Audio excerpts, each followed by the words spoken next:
Let's talk about the email controversy surrounding Hillary Clinton. She's handing over her server to the FBI after reports that some of her emails were classified as top secret. What do you make of her defense that they weren't marked classified at the time?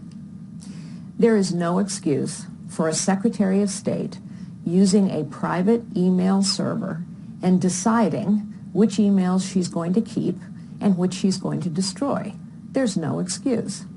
Do you feel, ma'am, that she compromised national security? Of course, absolutely. You know, when this all first came up, she said that the server and its contents were protected because it was being guarded by 2 Secret Service agents. We're not worried about it being stolen, Mrs. Clinton, although perhaps you were. We are worried about it being hacked. And as we look at the Chinese hacking into the Office of Personnel Management database and stealing all of this information about personnel, of course her server was capable of being hacked and probably has been. Let's move on. We have a lot to talk about. Let's talk about the issue of reproductive rights. In the primary race, Marco Rubio and Ben Carson are among some of those who have said that they don't support abortion in the case of rape or incest. Now, Secretary Clinton has slammed them for those opinions. So what do you make of that argument?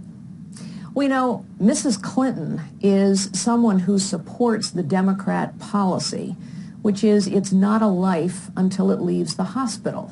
That is extraordinary and extreme. Mrs. Clinton continues to defend Planned Parenthood as video after video comes out and displays in its full horror the fact that we have Planned Parenthood employees picking over body parts while exclaiming, "Look, it's a baby." I think the American people need to understand how extreme the Democrat Party has become in its defense of abortion. It's not a life until it leaves the hospital. The vast majority of Americans know that that position is wrong. So, ma'am, you would not support, you're not in support of abortion rights at any stage? I'm very consistent in my pro-life posture. Yes, I have supported exceptions for rape and incest and the life of the mother. I think science is proving those of us who believe in the sanctity of life right every day. But here's what I would say back to you.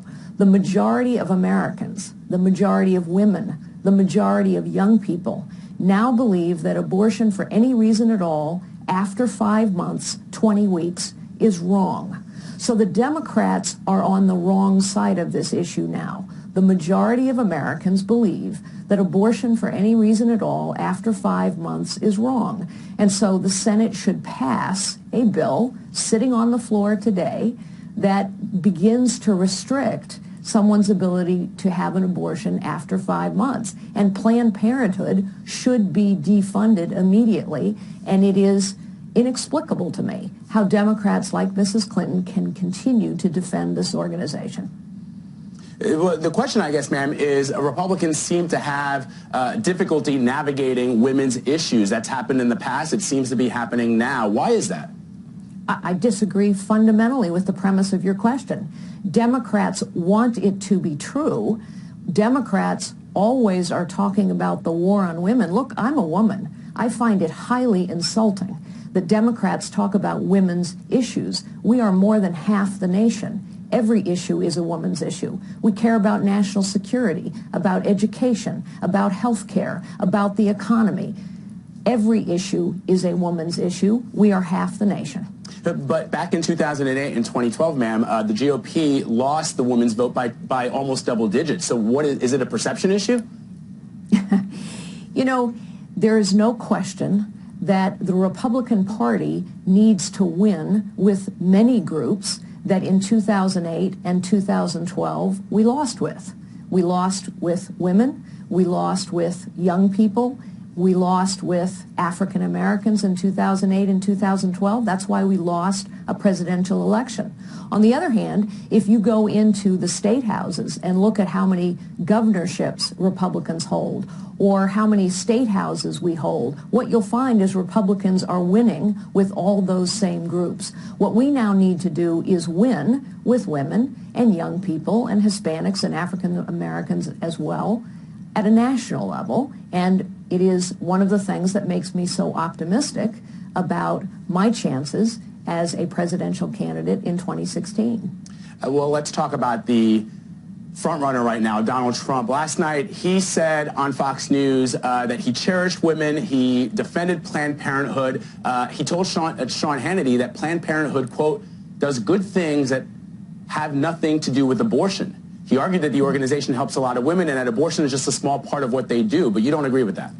I don't agree with that, and unfortunately, I think Mr. Trump is taking the Democrat Party's talking points on Planned Parenthood. There are many other organizations that exist to help women with their health issues, pap smears, mammograms, etc. In fact, Planned Parenthood does very few mammograms, just as one example, but what they do is a whole lot of abortions, and those Planned Parenthood clinics are specifically located in poorer communities. There are many in the African American community who believe Planned Parenthood is preying on their communities. For example, in the city of New York, there are more African American babies aborted every year than are born alive. And given Mr. Trump's positions last night during the debate, you said that you hadn't given any money to the Clinton Foundation or donated to his wife's Senate campaign. Is he running in the wrong party? Well, you'll have to ask Mr. Trump. All right. Let's move on to the attacks from Donald Trump.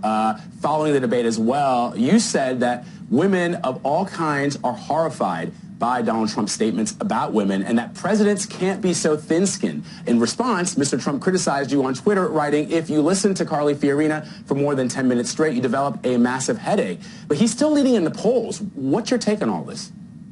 Well, look, presidential campaigns are designed, among other things, to reveal character over time and under pressure.